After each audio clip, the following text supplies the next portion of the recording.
Bonjour tout le monde. Bonjour tout le monde. Est-ce que vous m'entendez bien? Est-ce que vous entendez bien Hugo? Bonjour à tous. Si. Ah bon, nos équipes techniques nous disent qu'on nous entend. Super, bonjour, merci beaucoup.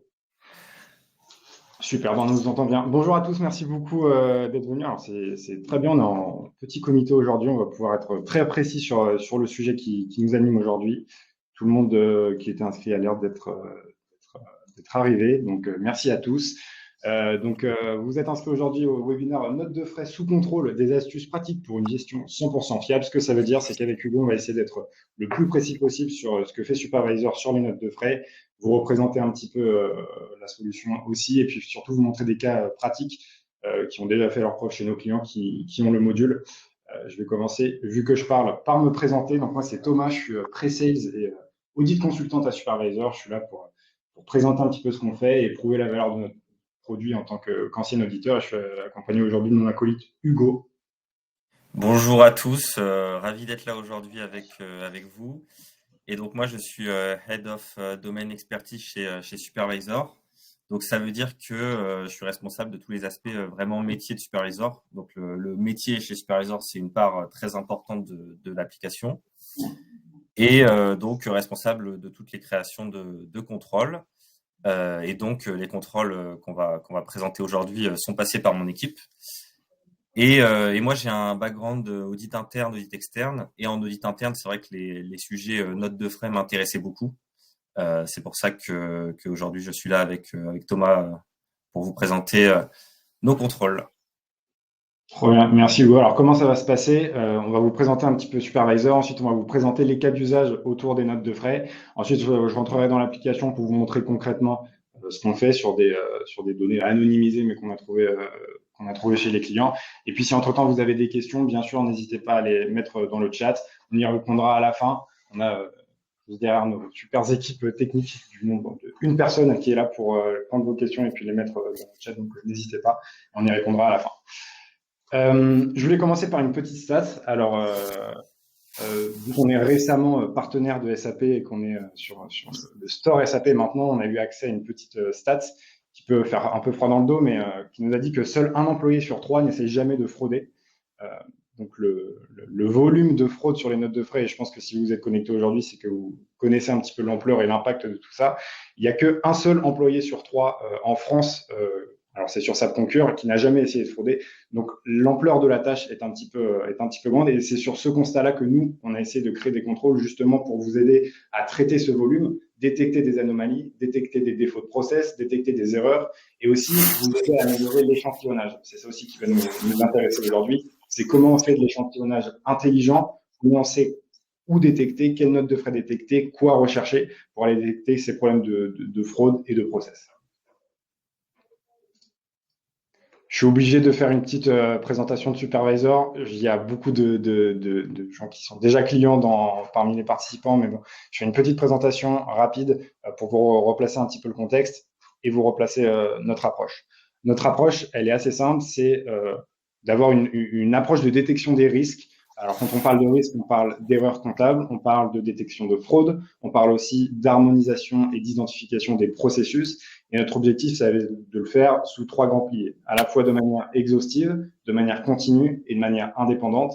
Et nous, chez Supervisor, notre objectif, c'est de vous accompagner en fonction de votre niveau de maturité vers plus ou moins de continuité ou plus ou moins d'indépendance. Quand on parle d'exhaustivité, on parle à travers 100% des transactions. On va récupérer 100% de vos transactions comptables, extra-comptables. C'est ce qui nous amène aussi aujourd'hui avec les notes de frais. On va lancer plus de 350 contrôles sur différentes thématiques que je vais vous montrer juste après. Et surtout, on va se connecter à n'importe quel ERP. On est capable de standardiser le modèle depuis n'importe quel ERP pour récupérer ces données comptables et lancer ces fameux contrôles. On le fait de manière continue pour vous permettre d'avoir une approche par l'anomalie et par la donnée, c'est-à-dire on va détecter les anomalies et les erreurs en amont avant qu'il soit trop tard. Je détecte une fraude aux notes de frais, je détecte un doublon de facture avant d'avoir payé le fournisseur, avant que le salarié s'en soit mis plein les poches, etc. Donc une approche continue. Et nous, on vous accompagne sur plus ou moins de continuité en fonction de votre niveau de maturité, de votre approche en matière de contrôle comptable. Et indépendance, donc qui est très important pour nous, déjà séparé des ERP, c'est-à-dire on n'est pas dans le même silo de l'ERP avec des contrôles qui sont faits par des personnes qui connaissent l'ERP, qui ont été configurées dans l'ERP, on le fait en dehors de ça. Et surtout, vous avez une indépendance vis-à-vis de vos CAC, détecter les erreurs et les anomalies avant que les CAC les regardent, avant que les équipes d'audit interne peut-être les voient avant vous, pour qu'il y ait une vraie chaîne de valeur entre les trois lignes de défense dans Supervisor. Et donc, rapidement, Supervisor, qui on est aujourd'hui, on est plus de 60 employés avec une filiale aux États-Unis et une filiale en France. La moitié des gens qui travaillent à Supervisor travaillent côté produits et R&D. On va vous en parler aujourd'hui avec beaucoup d'innovations qui arrivent dans Supervisor, mais c'est vraiment le cœur de ce qu'on fait. On a plus de 100 clients internationaux aujourd'hui avec une levée de fonds qui a eu lieu en 2024 de plus de 23 millions de dollars. Tous les aspects de sécurité, etc., dont on pourra parler également pour vous rassurer un petit peu sur ce qu'on fait, sur la connexion à la donnée, etc. Et comme je le disais en introduction aussi, maintenant on est partenaire de SAP. Voilà un petit peu, j'ai fait une petite présentation de Supervisor, mais mes patrons vont être contents. Ah, dernière petite chose, ouais, les modules, donc les 350 modules dont je vous ai parlé tout à l'heure. On va retrouver donc notre catalogue fonctionnel un petit peu avec les différents cycles d'audit que vous devez bien connaître, hein, toute la partie achat, toute la partie vente, la partie taxe, la partie IT, trésorerie et révision comptable. On aura l'occasion d'en reparler et puis la plupart d'entre vous ont déjà accès à ces modules-là. Et ce qui va nous intéresser aussi aujourd'hui particulièrement, c'est la partie Travel Expenses, notes de frais. Et Picards aussi qui va arriver très prochainement, si tu veux expliquer un petit peu ce que c'est, Hugo.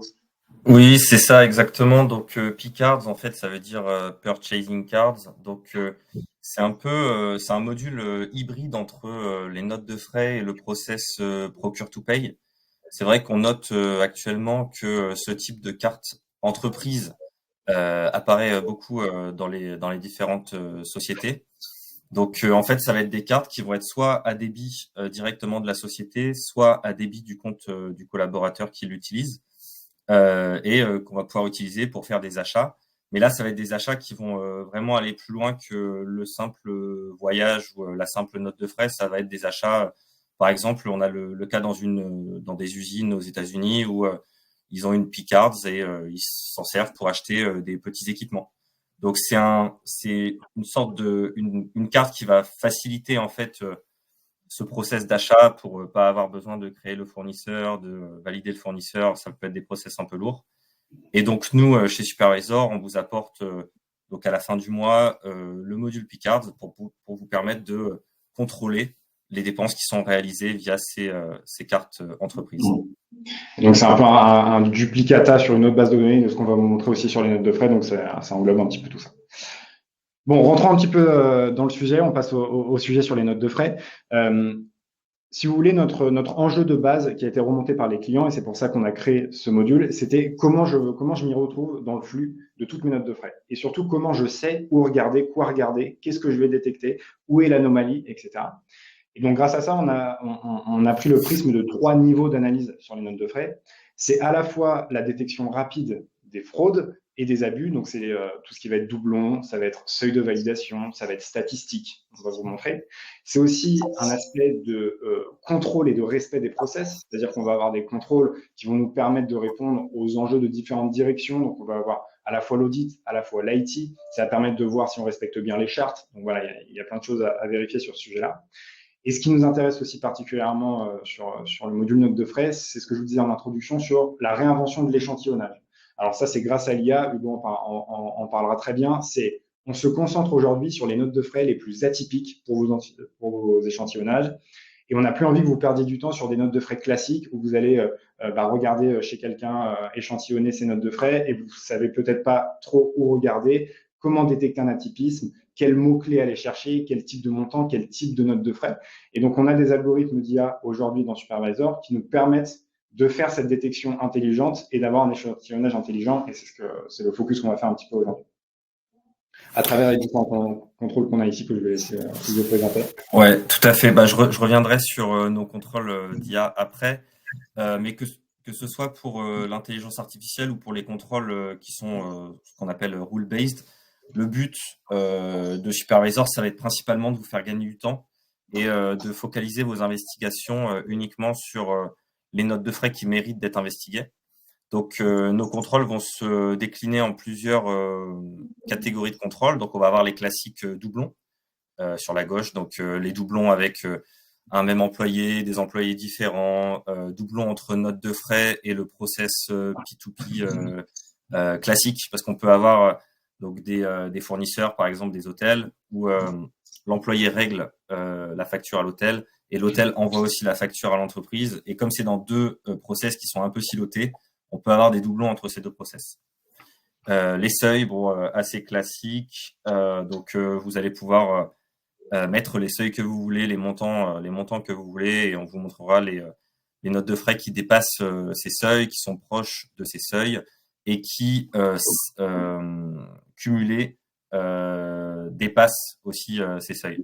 Donc là, ça vient contrecarrer en fait ce qu'on appelle le carottage ou le saucissonnage.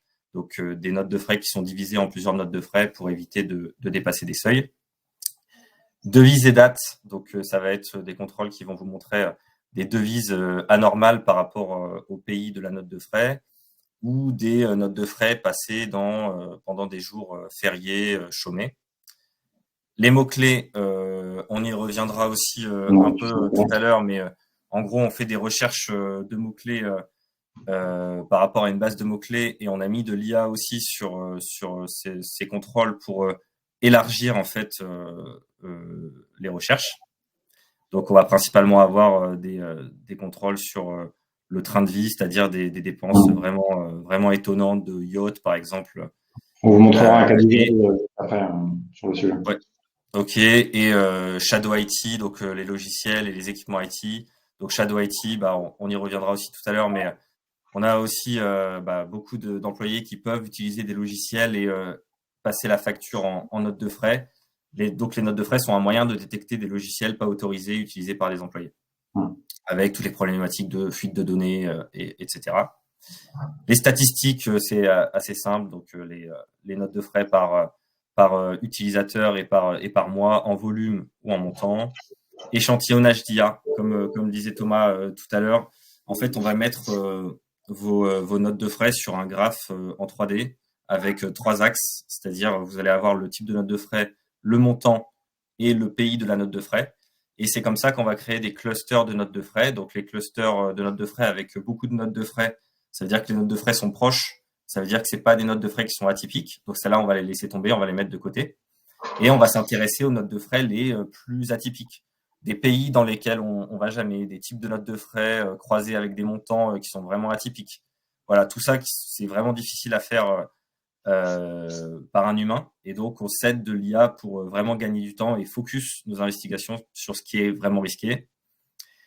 Et à venir, c'est-à-dire qu'on est en train de travailler sur ces contrôles-là. Donc, on a un nouveau client qui nous a rejoint et qui est très intéressé par les problématiques de notes de frais. Et donc, on travaille avec ce client pour créer deux nouveaux contrôles de notes de frais. Donc, les péages le week-end, des repas qui seraient mis dans d'autres catégories pour pouvoir avoir plusieurs repas dans la journée, des cumuls forfait jour et dépenses de restaurant. Voilà, pareil, c'est des choses vraiment hyper métiers qu'on développe avec nos clients. Et ça, c'est un vrai enjeu aussi. C'est développer des contrôles, si jamais la thématique des notes de frais vous intéresse, développer des contrôles aussi avec vous pour voir quels sont les types de contrôles que vous avez envie d'automatiser et comment on peut y répondre. Rapidement, on va juste faire un petit point d'accroche sur le cas d'usage des mots-clés. Si tu veux juste en parler rapidement, Hugo, comme ça après je monte dans la solution. Ok, bah c'est vrai que moi quand j'étais auditeur interne, on faisait beaucoup de recherches de mots-clés, mais juste en recherchant des mots-clés un peu basiques comme par exemple vacances, palace, bonus, pénalité, comme on voit à l'écran. C'est vrai que cette recherche de mots-clés, en fait, il faut tomber pile sur le mot-clé dans le libellé, en fait, dans le commentaire de la note de frais pour que la note de frais ressorte en anomalie. Là, on rajoute de l'IA pour permettre vraiment d'étendre cette recherche aux mots qui sont des synonymes, mais aussi des mots qui sont dans le même champ lexical que les mots recherchés. Et donc, on part d'une liste de, par exemple, on va dire 3 mots, et ça va nous permettre de rechercher une centaine de mots en fait dans les notes de frais. Et là, ça va nous permettre de détecter vraiment ce qui était indétectable. Et on recherche plus un mot, mais on va rechercher vraiment un concept. Par exemple, on va rechercher le concept de de bonus, et ben, le mot reward, par exemple, comme on le voit sur l'écran, va ressortir. Alors qu'on n'aurait pas forcément pensé à rechercher le mot reward en premier lieu. Et surtout, ça va nous permettre d'éviter tout ce qui est faute d'orthographe, casse, etc. Si jamais vous avez tapé vacances sans le C, sans le N, il va aussi le trouver parce qu'il va élargir aussi l'intervention des mots. Exactement. Et c'est un modèle, bien sûr, comme on connaît les modèles d'IA générative actuels, c'est des modèles qui sont multilingues. Donc, on n'a plus la problématique de rechercher le mot vacances dans toutes les langues du monde. Tout ça, c'est réglé. Parfait. Alors, je vais juste rentrer dans la solution. Je vois qu'il y a quelques questions. On y reprendra juste après. Je vous montre juste dans la solution comment ça se passe pour vous montrer un petit peu des cas concrets. Partager l'écran. Supervisor. C'est parfait. J'espère que vous voyez bien mon écran. Si tu le vois, Hugo, normalement, c'est que ça doit être Oui, bon. c'est bon. Parfait. Alors, je voulais juste vous montrer, donc la plupart d'entre vous sont un petit peu familiers avec Supervisor, sinon, avec plaisir pour vous en montrer plus prochainement. Je vous montre juste quelques exemples de contrôle. On parlait tout à l'heure des doublons. Donc là, je suis dans le rapport d'anomalie Supervisor. Si on va intégrer la donnée note de frais, on va lancer nos différents contrôles que Hugo vous a présentés, et puis on va avoir un rapport d'anomalie sur ce sujet. Alors, par exemple, on va avoir tout ce qui est doublon de note de frais avec même date, même montant, même fournisseur, mais pour 2 salariés différents. C'est là aussi on va avoir un petit plus pour vous permettre d'aller chercher un petit peu plus loin que juste le seul doublon. Là, j'ai 2 salariés qui ont mangé au même restaurant le même jour et qui ont mis la même note de frais pas scindée, c'est-à-dire qu'ils ont mis le total de la note de frais tous les deux. Supervisor va pouvoir le détecter en disant attention, il y a un doublon. On le fait aussi sur 2 dates différentes, sur 2 types de salariés ou de fournisseurs différents, bien sûr. Donc ça, c'était le premier cas, ce qu'on disait tout à l'heure, détection d'anomalies, d'erreurs et de fraude. On a le cas aussi de process pour aider les différentes équipes. Ça, c'est ce dont parlait Hugo tout à l'heure sur le Shadow IT. Si on va détecter, là, vous voyez, j'ai des licences ChatGPT qui sont passées en note de frais. Peut-être que l'IT n'a pas validé le fait qu'il y ait des documents confidentiels qui transitent par ChatGPT, qu'on pose des questions un peu confidentielles à ChatGPT, des choses comme ça. Donc, ça peut aussi être un outil très efficace pour les directions informatiques, allez regarder ça. Et puis, bien sûr, et puis ça me permet de faire le lien avec une question que j'ai vue. Bien sûr, on peut adapter les référentiels de mots-clés, que ce soit Shadow IT, train de vie, etc., à l'activité du client. C'est notamment ce qu'on fait sur nos contrôles un peu plus classiques, hors note de frais, donc on peut le dupliquer sur les notes de frais. Et puis, on parlait tout à l'heure des atypistes, des notes de frais atypiques. Donc là, on est sur les contrôles d'IA. Comme le disait Hugo tout à l'heure, on va créer des nuages de points avec toutes vos notes de frais et on va essayer de détecter les atypismes au regard de 3 vecteurs qui sont le type de note de frais, le pays de la note de frais et le montant de la note de frais. Donc, on a quelques exemples, Hugo, si tu veux.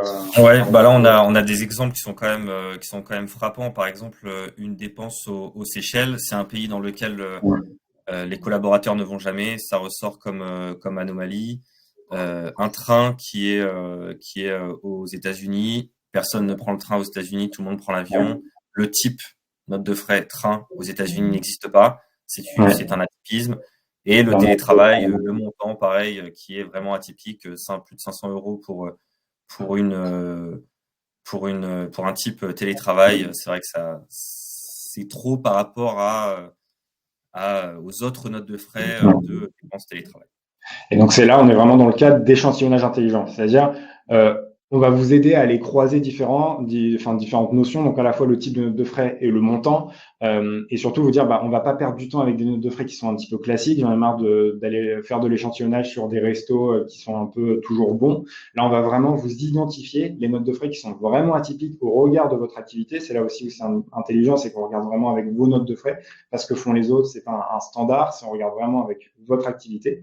Et puis, on va vous détecter les atypismes pour faire un petit peu d'échantillonnage. Et là où ça va être intéressant également, alors j'arrête le partage, c'est un peu technique, et je repartage un autre écran, c'est qu'on va aller un petit peu plus loin aussi désormais avec une nouvelle fonctionnalité. C'est la première fois qu'on le montre à quelqu'un, donc vous êtes les heureux élus qui allez voir ça, c'est toute la partie justification de l'anomalie. Supervisor va être capable, grâce à de l'IA en plus, je te laisserai expliquer Hugo, de justifier pourquoi telle ou telle note de frais est atypique. En fait, effectivement, c'est un peu la limite qu'on avait sur le premier contrôle d'IA, c'est-à-dire que l'IA détermine une note de frais comme atypique, mais on ne sait pas vraiment comment a fonctionné l'IA et on a un peu cet aspect boîte noire. Et donc là, on a résolu ça en faisant une double étape. En fait, on fait du machine learning non supervisé. Donc ça, c'est la première étape pour déterminer que la note de frais est atypique. Et ensuite, on fait passer un LLM type ChatGPT. C'est pas ChatGPT qu'on utilise, mais un peu dans le même genre, qui va comprendre que la note de frais est atypique et qui vous explique pourquoi elle est atypique. Et donc ça vous fait gagner encore plus de temps et ça vous explique l'atypisme de la note de frais et ça vous aide à aller investiguer ou non, selon que la justification vous paraît risquée ou pas. Tu voulais voir un des deux exemples, Hugo, là, une dépense de team building ou alors une Voilà. relation c'est en Ouais, anglais. exactement. Bon, alors c'est des dépenses un peu. Donc la première, donc un team building. Bon, en lisant comme ça, on pourrait comprendre que effectivement 15 000 euros pour un team building, c'est un peu élevé. Mais l'IA va vous expliquer que effectivement la dépense pour un team building, c'est de 15 000 euros est vraiment vraiment élevé par rapport à vos autres dépenses dans le pays en question. Donc ici à Singapour. Et ensuite, on a une note de frais un peu marrante, donc un salarié qui a été relocalisé et qui a relocalisé aussi son chien pour 9 000 $. Et donc là, l'IA explique que 9 000 $ pour une relocalisation d'animal, c'est peut-être un petit peu élevé. Voilà. Ouais. Et là, on entre vraiment dans une nouvelle ère du contrôle comptable. Je sais pas si vous partagez notre enthousiasme, mais c'est vraiment aller détecter et justifier pourquoi on a détecté un atypisme. On avait déjà une première étape de détection d'atypisme, et maintenant aller justifier pourquoi on a détecté que c'était un atypisme. Ça va être génial et ça va pouvoir essaimer un petit peu dans le reste de nos contrôles. Donc, mais c'est déjà un bon premier cas d'usage pour les notes de frais. Alors, je reviens sur la présentation. Je vais partager la présentation PDF, celle-ci, choisir ce média. Hop. On a fini. On a fini ce qu'on avait envie de vous dire sur le sujet. C'était précis et rapide. On laissait un petit peu de temps pour les questions. Est-ce qu'il y en avait? Alors, j'ai répondu à la question sur la liste des mots-clés et l'activité des clients. J'espère que ça répondait à votre question. Et il y avait une autre question, quid des due deals dans ce dernier cas? Alors, je suis désolé, du coup, je la vois un petit peu plus tard. De quel cas on parlait? Si jamais Sylvain voulait repréciser. Et si jamais quelqu'un a d'autres questions sur ce qu'on nous a présenté, n'hésitez pas. Est-ce que déjà ça pourrait faire écho à des problématiques que vous avez en interne sur comment je détecte les notes de frais, comment je sais où je vais devoir aller regarder. Voilà, si vous avez des retours ou des questions, n'hésitez pas. Ah oui, sur les cartes entreprises, quid des due deals dans le cas des cartes entreprises? T'en penses quoi, Hugo? C'est-à-dire, je comprends pas trop la question, pour être tout à fait honnête. Vous êtes en train de taper, donc on va avoir une suite.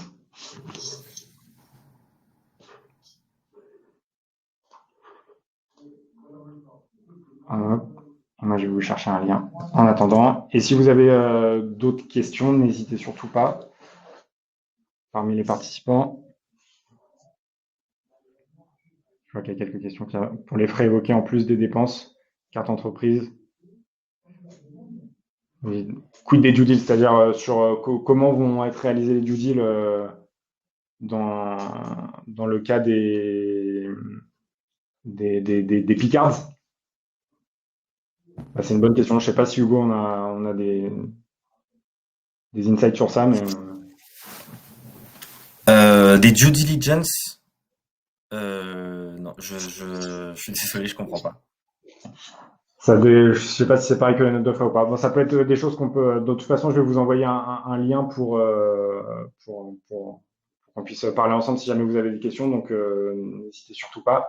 Et puis, comme ça, on pourra repréciser vos différentes questions. Je vais voir s'il y a quel type de contrôle sur les indemnités kilométriques. Ouais, ça, c'est un sujet aussi auquel on pense. Pour l'instant, on n'a pas de contrôle sur les indemnités kilométriques, mais justement, ça fait partie des cas d'usage dont le nouveau client dont Hugo vous parlait tout à l'heure était assez enclin à faire des choses. Donc, on va essayer de développer des choses. Et justement, si vous avez des idées, si jamais, enfin même plus que des idées, parce que c'est un sujet un peu commun et connu, justement, ça, c'est des choses où on a besoin d'avoir de la donnée, on a besoin d'avoir des insights de ce que vous avez envie de faire. Donc, c'est des choses qu'on peut développer avec les clients, notamment sur les indemnités kilométriques. Donc, avec grand plaisir. Ouais, sur les indemnités kilométriques, on peut penser à plein de contrôles. On a le croisement avec potentiellement des cartes type carte totale. On peut avoir indemnité kilométrique plus dépenses d'essence. Enfin, on peut faire plein de choses. On peut regarder aussi si les distances sont cohérentes par rapport aux indemnités kilométriques demandées. Enfin, vraiment, ça, il faut juste faire des ateliers fonctionnels avec nous et on se chargera du contrôle. Et j'ai eu aussi avec vous l'explication de l'anomalie sur d'autres types de contrôles. Et ben, c'est prévu. L'objectif, c'est déjà dans un premier temps d'étendre au contrôle d'IA. Donc là, on vous a présenté les contrôles d'IA sur la partie note de frais, mais on l'a aussi sur les OD manuels, les écritures de banque, les écritures d'achat, etc. On va détecter les atypismes dans ces écritures d'OD, par exemple, et vous expliquer pourquoi Supervisor trouve que c'est un atypisme. Et après, l'objectif, c'est de le répliquer sur le plus de contrôles possible où la justification est nécessaire. Je pense que je vais pouvoir répondre à la question sur la due deal. En fait, ce que je voulais dire en expliquant le principe des Picards. Donc les Picards, actuellement, c'est un moyen d'éviter effectivement les due deals et d'éviter de passer par le process P2P classique. Donc nous, on a pour l'instant pensé à faire des contrôles notes de frais sur ces Picards. En fait, on refait un peu les mêmes contrôles. Si on a d'autres idées de contrôle, par exemple, c'est une très bonne idée de ce que je comprends, prendre le fournisseur qui a été utilisé avec la Picards et venir s'assurer qu'une due deal a été effectuée sur ce fournisseur ou venir directement effectuer une due diligence sur ce fournisseur en se pluguant à une base de données. Tout ça, il faudra qu'on en parle, comme je le disais, dans un atelier fonctionnel, mais c'est des très bonnes idées. Parfait. J'espère qu'on a répondu à votre question. Justement, très bonne transition. Est-ce qu'il y a d'autres questions? Si jamais il y en a, n'hésitez pas. Sinon, avec grand plaisir pour pouvoir vous présenter plus en détail le module de nos frais ou plus en détail Supervisor si vous ne connaissez pas. Je vous mets dans le chat un lien vers mon calendrier si jamais vous avez envie de programmer une démo un petit peu plus globale avec vos enjeux et ce que vous faites et puis discuter des différents points qu'on vient d'aborder. Donc, n'hésitez pas à aller sur ce petit lien et réserver un créneau si vous en avez envie. Et puis voilà, de toute façon, vous nous connaissez, vous savez très bien qu'on va vous appeler après le webinaire, donc on aura le temps de créer des démos. Donc, s'il n'y a pas d'autres questions, c'est parfait. N'hésitez pas à en poser a posteriori. Et puis, merci à tous pour votre participation. On a été précis, concis, 11h30. Merci à tous et puis bonne journée. Merci. Merci à tous. Bonne journée.